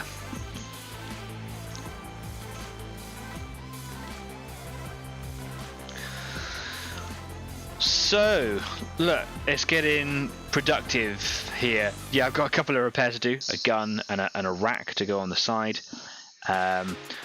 Beyond that, all I need to do now is obviously get that decal back on, whatever decal it is I go with. I need to paint up the tools and the spare tracks, and then it's just weathering. So yeah, its completion is imminent. I don't want to speculate as to when it's going to be done, because that's just tempting the fates, but I can taste victory in the air. I'm going to have a go at seeing if I can find another decal so that I can just bring it back up to 301. That would be wonderful. Yeah, and we'll see where we are next week, right? Cool. I'm loving it though. It's been fantastic. I remember what it looks like. It's actually a picture of it in its unpainted version. I think as the cover photo for the Easy 8 Facebook page. I think it's just there. I remember what it looks like when I was kind of cutting it all apart and putting it all together that long time ago. It's nice to kind of get here. Can I do a better job on it? Yeah, for sure. But it's my first one. Happy. I'm happy. Thanks, Dad. Thanks, Mum. Right. pretty close to the end of the show. So yeah, if you've got anything that you want to say, ask, add into it, now's a really good time to do it, because we're going to be going in about 5-10 minutes. I'm just going to see if I can hand paint this little green bit out down the bottom down here. So I think I'm just going to use maybe the mid green. No, I'm going to use the dark green because it's right on the edge. So I'm just going to get a tiny dot just there on that piece of paper. Don't need it to be anywhere else. Where are my brushes? Here they are. Get my little army painter brush. Just a little bit of pigment on the end of the brush here. And now I could just, yeah, the dark green was the right choice. Just hiding it away in there. Lovely. Cool. Got a couple of spots of, do you remember when I broke it up and it just started falling apart and it's spread and it's set? There's a little white dot here and there's a little white dot here, and I think that one you can see on the screen, but they stand out, so I've got to go and attack those as well, and that's just going to be with a brush too. Let's get that green out of the brush. Where is my modulation set? The German yellow. Here it is. Dunkelgelb. Yes. You're welcome.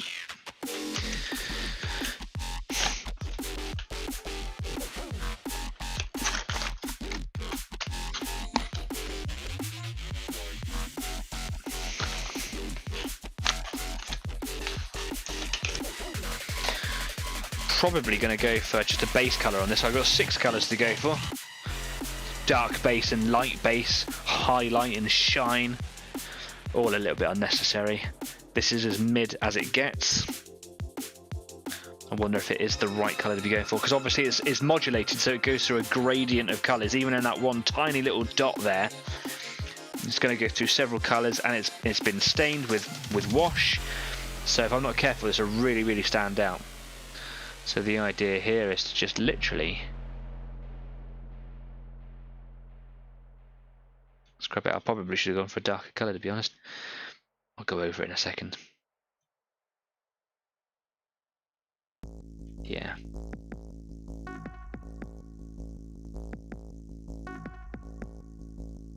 Yeah, definitely a darker colour. Okay, cool. Might even go right down to dark shadow. That looks like it's purple. That's just because it's separated, but if I put it on the vortex machine, within just a few seconds, it will mix. You can see that it's starting to mix already in there. Give it a shake at the same time.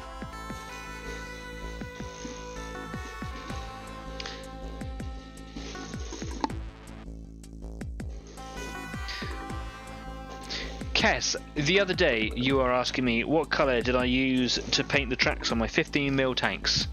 This is the colour. If you want to get it from AK, it's AK004, Dunkelgelb Shadow. It's a part of the yellow tones for working with German yellow vehicles.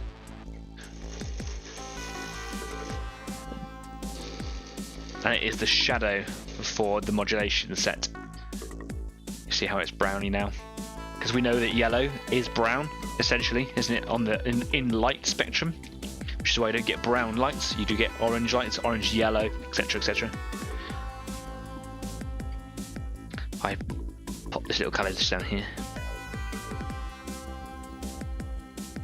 Hello. It's dry inside the dropper.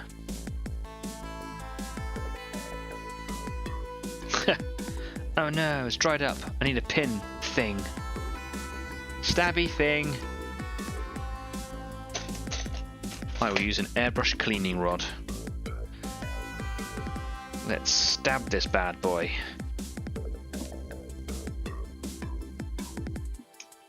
Ugh. All up me. I don't know what to do with it now. Pop it over there.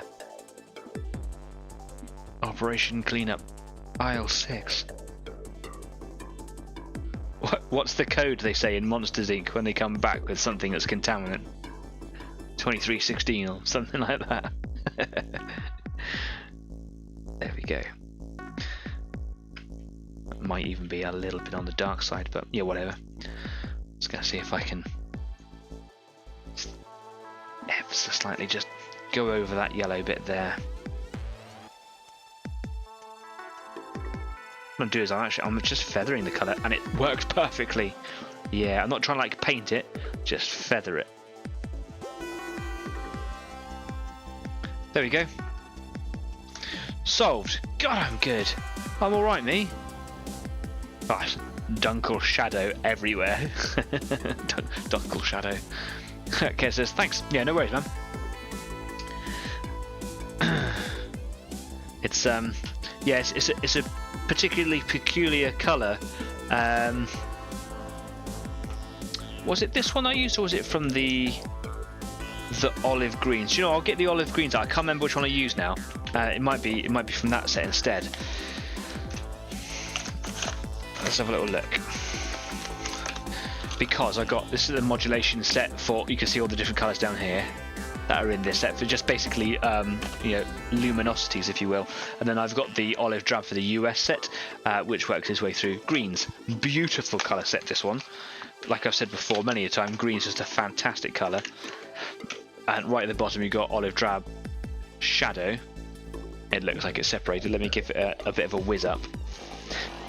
Now I'm thinking of it, it might have been this colour. I think I've tried both, but the one that you were looking at the other day and were quite involved with was this one, I think.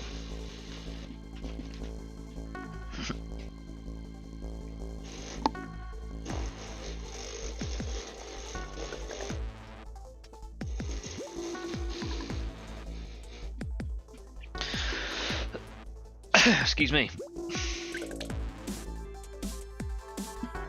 Oh no, this isn't brownie. This is just a dark. You can see it's just a dark green color. So no, this isn't it. It is from the yellow set. Pop that in the water. Don't pick your nose, kids.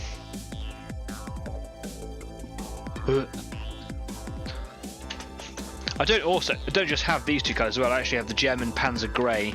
The Panzer Grey wasn't the only. German vehicles weren't just grey.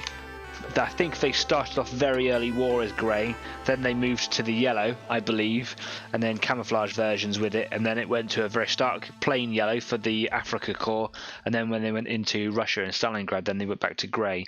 I'm fairly certain they started and finished with grey. So yeah, lots of different colours that you can do for the Germans. They were, quite a range of colour. The British and the Americans, the Allies, were different variations of olive drab. The British was very, very dark bottle green, almost black in some cases, and then the American stuff was also very different too. Leslie says, right, I have to shoot off now, but thank you for another awesome show, dude. Until next time, thank you ever so much, Leslie, for stopping by. Thank you for all your kindness and continued support. I appreciate it. Have a absolutely awesome week. Thanks, man. See you later. Cheers. And I'm, to be fair, almost done myself here. Let me come away from the workbench, if I can find the button that allows me to do so. Here I am. I'm back. Yeah, cool. So, yeah, a productive evening. I'm happy I've patched up that awful mistake. It's still a little gnarly, if I'm honest. It's still a little bit gross, but when it's got the number on there, it should hide it. I'm going to have a little look, see if I can find another 301. If I can, I'll be well happy with that. Well happy.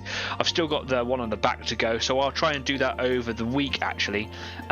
So I'll do some nice, make sure it's nice and glossy, make sure I've got all the sort of polished surface that I'll need to get that decal on there, both those decals. And then I will varnish the whole thing, because there are some other decals on there as well that need kind of sealing in. And then it's toit like a tiger, but a panther. Anyway, and then I'm going to start prepping those tools. So I got axes, sledgehammers, pickaxes, the shovel. There's a tow rope, which actually is different from that cable. So the cable is something else. I think that is literally a rope, and then there's a tow cable here. Yeah, there might be some jerry cans.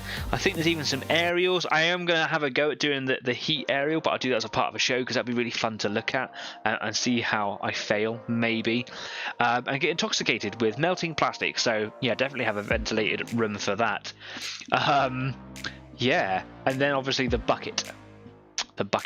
Obviously Jeff, Dad, gave me a 135th a bag of 135th bits and pieces from other sprues, and a bucket is on there. I'm going to try and hang that off the back because it will look really cool. But in there is also a 135th bicycle, period bicycle, which I was going to like put on the back of this one, but actually I think I'll save that for another build. Maybe if I go on to do a Stuart in the future, I might actually put it on there. I think it'd be kind of cool, just to add a little bit of flair, a little bit of personality to the stowage and the baggage or whatever that'll be on various builds, and eventually building up and getting the confidence and the skills as a painter, as a modeler, to like make like a proper tank with just loads of stuff on.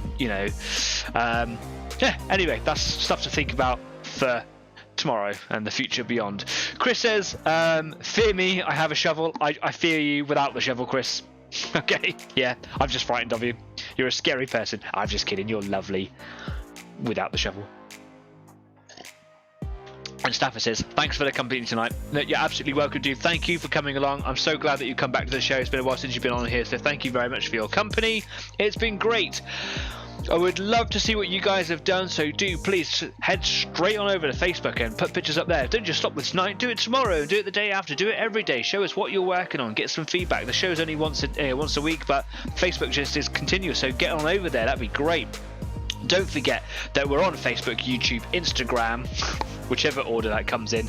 I should have like little things here that kind of prompt me where to point. Point here for Instagram. No, point here for Instagram. Point here for Facebook, YouTube. Yes. And then we're also on Discord, where I'm going to be in just a few seconds. So after the show, if you are so inclined, come and join us at the Easy 8 after party. And we just talk nonsense over there and try to get Chris to buy me a Tiger Tank, because a real one, because it'll be brilliant. Thanks. You knew it was going to be Chris. Yeah, brilliant.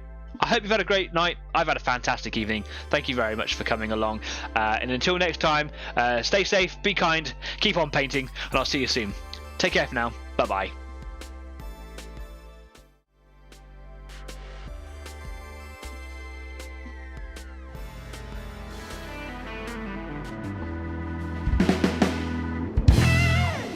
Literally have that paint all up in my sleeve. It's on my elbow, it's on everything. It's on my face, it's on the wall, it's on the cat.